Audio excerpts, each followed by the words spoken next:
기독 청년 10명 중 거의 5명이 점이나 사주 타로를 본 적이 있다는 사실. 지금 이 대화를 듣고 계신 여러분은 혹시 알고 계셨나요? 와, 진짜 놀라운 통계죠. 근데 현재 우리나라 전체 운세 시장 규모가 무려 1조 4천억 원에 달한다는 걸 생각해 보면요. 이게 단지 특정 소수만의 이야기가 아니라는 걸 금방 알 수 있습니다. 맞아요, 진짜. 오산대광교회 분들을 위한 아주 깊은 탐구 시간. 신앙톡 68번째 대화입니다. 지난 66번째 대화였던 MBTI 편에 이어서요. 오늘은 크리스천도 사주나 타로를 봐도 되는가 하는 아주 현실적인 질문을 파헤쳐 보려고 해요. 네, 맞습니다. 사실 저도 예전에 그 스마트폰 앱으로 무심코 오늘의 운세나 띠별 운세를 확인해 본 적이 있거든요. 홀, 진짜요? 아, 대박. 저만 그런 게 아니었네요. 솔직히 저도 취업 준비할 때 앞날이 너무 답답해가지고 재미삼아 타로를 본 적이 있거든요. 그럼요. 우리 모두 마음 한구석에 약간 살짝 죄책감을 느끼면서도요. 불확실한 미래 앞에서 한 번쯤은 이런 유혹에 흔들려 본 경험이 다들 있을 겁니다. 아, 뭔가 엄청 위안이 되는데요.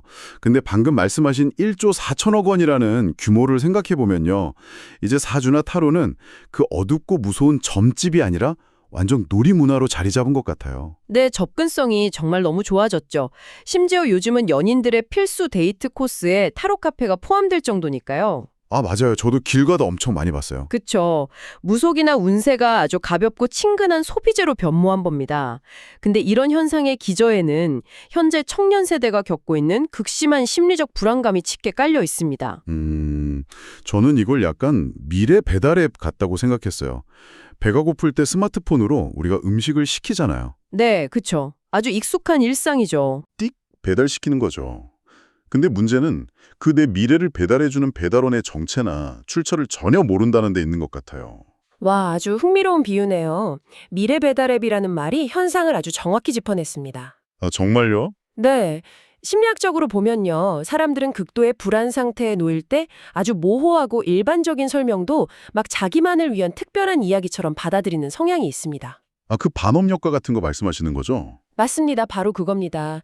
배달원의 정체가 불분명해도 당장 내 불안을 덜어줄 수 있다면 그냥 무비판적으로 수용하게 되는 그런 심리적 메커니즘이죠. 아, 그러니까 취업난이나 치솟는 직업 아니면 캄캄한 결혼 문제 같은 그런 현실적인 압박감이 우리를 그렇게 만드는 거군요. 네, 스스로는 그냥 재미나 심심풀이라고 막 포장하지만요. 사실 그 깊은 내면에는 지푸라기라도 잡고 싶은 엄청난 간절함이 숨어 있는 거죠. 누군가 내 힘든 상황을 알아주고 하반기에는 운이 확 풀린다. 이런 말 한마디로 위로받고 싶은 절박함이잖아요. 네, 그렇습니다. 그런데 여기서 우리가 던져봐야 할 아주 중요한 질문이 하나 있습니다. 왜 우리 청년들은 이런 깊은 불안과 고민을 안고 교회 공동체나 멘토를 찾아가지 않는 걸까요? 그러게요. 왜 굳이 얼굴도 모르는 낯선 타로 마스터를 찾아가는 걸까요? 그 부분을 우리가 아주 진지하게 고민해봐야 합니다. 사실 근데 청년들 입장에서는 그게 충분히 공감이 가거든요. 교회에서 저 앞날이 너무 불안해요. 이렇게 솔직하게 털어놓았을 때 솔직히 좀 두렵잖아요. 어떤 부분이 가장 두려우신가요? 온전한 공감보다는 약간 섣부른 훈계를 듣게 될까 봐요. 기도가 부족해서 그래, 무덤으로 이겨내야지 이런 정해진 답을 들으면 오히려 상처를 엄청 받거든요. 아, 섣부른 판단과 정죄에 대한 두려움이 아주 크군요. 네, 맞아요. 그리고 내 아주 개인적인 고민이 교회 안에서 막 소문으로 퍼질까 봐 겁을 내기도 하고요. 확실히 그런 현실적인 걱정들이 있죠. 근데 반면에 돈을 내고 보는 사주 카페는 철저하게 비밀이 딱 보장되잖아요. 게다가 내 이야기를 어떤 가치 판단 없이 진지하게 쫙 경청해 주니까요. 아, 그러니까 그 공간이 심리적으로 훨씬 안전하다고 느끼는 거군요. 충분히 이해할 수 있는 심리입니다. 네, 진짜 그래요. 교회에서 막 훈계 듣거나 상처받기 싫어서 나를 전혀 모르는 제3자에게 가서 고민을 털어놓는 거죠. 그리고 안전하게 위안을 받고 싶은 그 외롭고 절박한 마음 말입니다. 네, 지금 이 대화를 듣고 계신 여러분도 혹시 비슷한 외로움을 느껴본 적이 있으신가요? 우리는 결코 이 마음을 비난해서는 안 됩니다.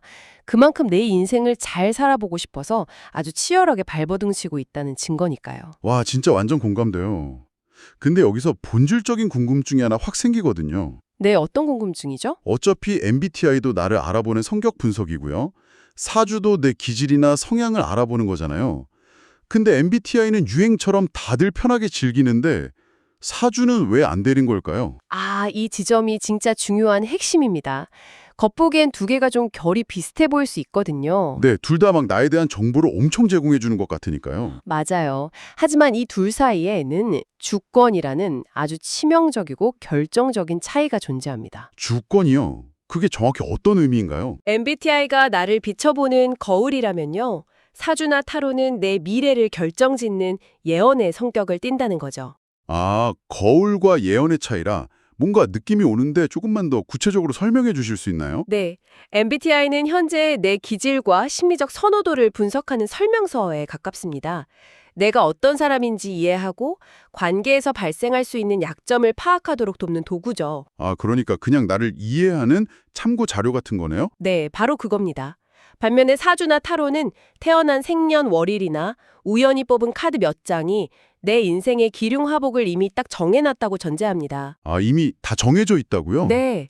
아직 오지 않은 미래의 인과관계를 완전히 단정지어버리는 각본인 셈이죠. 아, 잠깐만요. 근데 사실 MBTI도 나를 어떤 틀에 꽉 가두는 거 아닌가요? 나는 T니까 공감 능력이 원래 없어. 나는 P니까 원래 게을러. 이렇게 단정 지어버리는 사람들도 엄청 많잖아요. 아주 예리한 지적입니다. MBTI가 오용될 때 분명 그런 부작용이 엄청나게 발생하죠. 그렇죠. 그런 면에서 보면 사주랑 본질적으로 뭐가 다른 건지 진짜 헷갈릴 때가 있어요. 하지만 두 가지가 작동하는 방식 자체가 완전히 다릅니다. MBTI 같은 설명서는 결국 내가 스스로 읽고 참고해서 더 나은 선택을 하도록 돕는 겁니다. 아, 내가 참고하는 용도라는 거군요. 반면에 사주나 타로라는 각본은 내게 주어진 운명에 나를 수동적으로 끌려가게 만들죠. 결국 내 인생의 운전대를 누가 잡고 있느냐, 즉 통제권의 문제입니다. 와, 주도권과 통제권의 차이군요. MBTI는 내가 나를 이해해서 더 지혜로운 선택을 하도록 내가 딱 운전대를 잡는 거잖아요. 네, 정확합니다. 근데 사주는 그 이미 정해진 운명이라는 틀에 나를 막 묶어두고요. 내 삶의 주권을 정체 모를 다른 시스템에 확 넘겨버리는 거네요. 네, 뇌과학이나 심리학적으로도요. 인간이 자신의 통제권을 외부의 운명이나 점술에 넘겨주게 되면 아주 결정적인 순간에 합리적인 판단을 내리기 어렵게 됩니다. 아, 오히려 더 수동적인 태도를 취하게 되는군요. 그렇습니다. 우리가 신앙을 가진다는 건 나보다 나를 더 잘 아시는 완전하신 분을 신뢰하는 건데요. 그 주권을 카드 한 장에 넘긴다면 기독교의 본질적인 고백과 충돌할 수밖에 없죠. 아, 그렇게 들으니까 완전 이해가 돼요. 그렇다면 성경에서는 이 문제를 구체적으로 어떻게 다루고 있나요? 구약시대 내용을 보면 점을 치거나 무당을 찾는 행위를 엄청 무섭게 금지하고 있잖아요. 네, 성경은 오래전부터 점술이나 복술에 의존하는 행위를 매우 엄격하게 금지하고 있습니다. 율법으로 딱 정해져 있는 거잖아요. 하지만 이것을 단순히 율법이니까 무조건 지켜야 해 이렇게 딱딱한 규칙으로만 접근하면 진짜 본질을 놓치게 됩니다. 그럼 본질이 따로 있다는 말씀이신가요? 네, 하나님이 왜 그것을 그토록 막으셨는지 그 이면에 담긴 사랑과 보호의 목적을 이해해야 합니다. 보호의 목적이라면 우리가 잘못된 길로 갈까봐 막아주신다는 그런 뜻인가요? 제가 비유를 하나 들어보겠습니다. 몸이 어딘가 심하게 아파서 막 몹시 불안한 상황이라고 한번 가정해보죠. 네, 완전 철렁하고 무섭겠죠. 그런데 진짜 나를 치료해줄 수 있는 전문의를 찾아가지 않고요. 방구석에 앉아서 인터넷의 증상을 막 검색하며 엉터리로 자가진단을 내리는 겁니다. 아, 그거 진짜 위험한 거잖아요. 맞아요. 그리고 검증되지 않은 민간요법에 막 돈과 시간을 쏟으며 오히려 병을 더 키우는 것과 같습니다. 아, 진짜 엄청 답답한 상황이네요. 불안할 때 사주를 보거나 타로를 찾는 게 딱 그런 엉터리 자가진단 같은 모습이라는 거군요. 네. 우리의 과거와 미래를 창조하신 진짜 의사 선생님을 놔두고요. 엉뚱한 곳에서 막 헤매고 있다는 뜻이죠. 아, 하나님은 우리가 그런 인격적인 관계를 통해서 진짜 평안과 치유를 얻길 원하시는 거네요. 네. 그런데 우리가 거짓된 정보나 얄팍한 예언에 속아서 불안을 막 증폭시킬까봐 그것을 엄격하게 금지하신 겁니다. 아, 그러니까 이건 단순한 통제가 아니라요. 우리를 영적인 사기꾼들로부터 딱 보호하시려는 사랑의 장치인 셈이네요. 네. 정확하게 보셨습니다. 듣고 보니 진짜 그렇네요. 그리고 저는 이런 생각도 좀 들어요. 하나님은 우리에게 이 세상을 마음껏 누리라고 엄청난 자유를 주셨잖아요. 아주 중요한 포인트입니다. 자유의지죠. 근데 사주를 보면 올해는 물가에 덜 때 가지 마라. 동쪽으로 이사 가면 큰일 난다. 이런 말을 막 듣게 되고요. 스스로 그 말에 막 얽매이게 되는 것 같아요. 바로 그 지정이 사주와 점술이 가진 가장 교묘하고 무서운 함정입니다. 아, 진짜요? 네, 타로카드 몇 장이나 운세 몇 마디 말에 두려움을 느끼고요. 하나님이 주신 그 아름다운 자유를 스스로 반납해버리는 꼴이 되니까요. 와, 하나님 안에서 우리는 어떤 선택을 하든 그분이 선하게 이끌어 주실 거라는 진짜 든든한 자유가 있잖아요. 근데 그 특권을 포기하고 내 발로 스스로 족쇄를 차는 행위네요. 네, 맞습니다. 근데요, 솔직히 현실에서는 이런 타협의 목소리가 막 들리거든요. 어떤 타협의 목소리인가요? 다 알겠는데 그냥 아침에 심심할 때 오늘의 운세 앱 같은 거 진짜 딱 한번 재미로 보는 건 괜찮지 않나 하는 그런 유혹이요. 진짜 가벼운 마음으로 앱 한번 딱 켜는 것도 그렇게 큰 문제가 될까요? 재미로 한 번쯤엔이라는 말이 사실 가장 무서운 함정입니다. 인간의 심리라는 게 그렇게 단순하게 빡 통제되지 않거든요. 통제가 안 된다고요? 네, 처음에는 가벼운 재미로 시작한 행동이 어느새 내 삶을 막 좌우하는 의존적인 습관으로 변하는 건 순식간입니다. 마치 다이어트 할 때 가볍게 시작한 야식과 같아요. 네, 갑자기 야식이요? 네, 처음에는 그저 출출해서 간식으로 과자 한 조각을 딱 먹습니다. 아, 그건 뭐 가볍게 먹을 수 있죠. 그런데 그게 반복되면요. 나중에는 배가 고프지 않아도 매일 새벽 3시만 되면 무의식적으로 눈이 번쩍 떠지고요. 냉장고 문을 막 열고 있는 자신을 발견하게 되죠. 헐, 저 진짜 그런 적 있어요. 완전 소름이네요. 그쵸. 작은 행동이 어느새 전혀 통제할 수 없는 무서운 습관이 되어버리는 겁니다. 솔직히 근데 야식 비유는 너무 극단적인 거 아니에요? 오늘의 운세 좀 본다고 해서 모든 사람이 다 점집 중독자가 되거나 사주에 막 미쳐 사는 건 아니잖아요. 네, 물론 모든 사람이 다 심각한 중독에 빠진다는 뜻은 결코 아닙니다. 네, 가볍게 즐기고 딱 끝내는 사람도 생각보다 많거든요. 여기서 진짜로 경계해야 할 핵심은요. 중독 그 자체가 아니라 영적인 의존성의 무감각화입니다. 영적인 의존성의 무감각화요? 말이 좀 어려운데요. 우리의 뇌는 결정을 내릴 때 에너지를 아주 쓰기 싫어하는 경향이 있어요.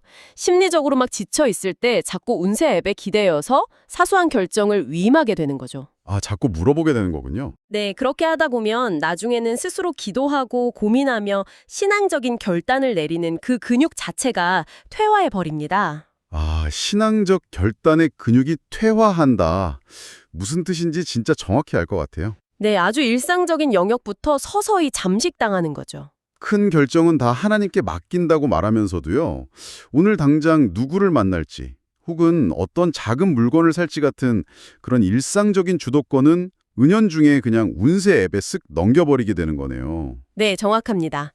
그리고 이 맥락에서 우리 기독 청년들이 꼭 한번 스스로 점검해 보았으면 하는 게 하나 더 있습니다. 오, 그럼 뭔가요? 바로 연말연시에 교회에서 흔히 하는 말씀 뽑기 문화입니다. 아, 네. 송구영신 예배 때 그 동그랗게 말려있는 성경 구절 딱 뽑아서 지갑에 엄청 소중하게 넣고 다니는 분들 정말 많죠.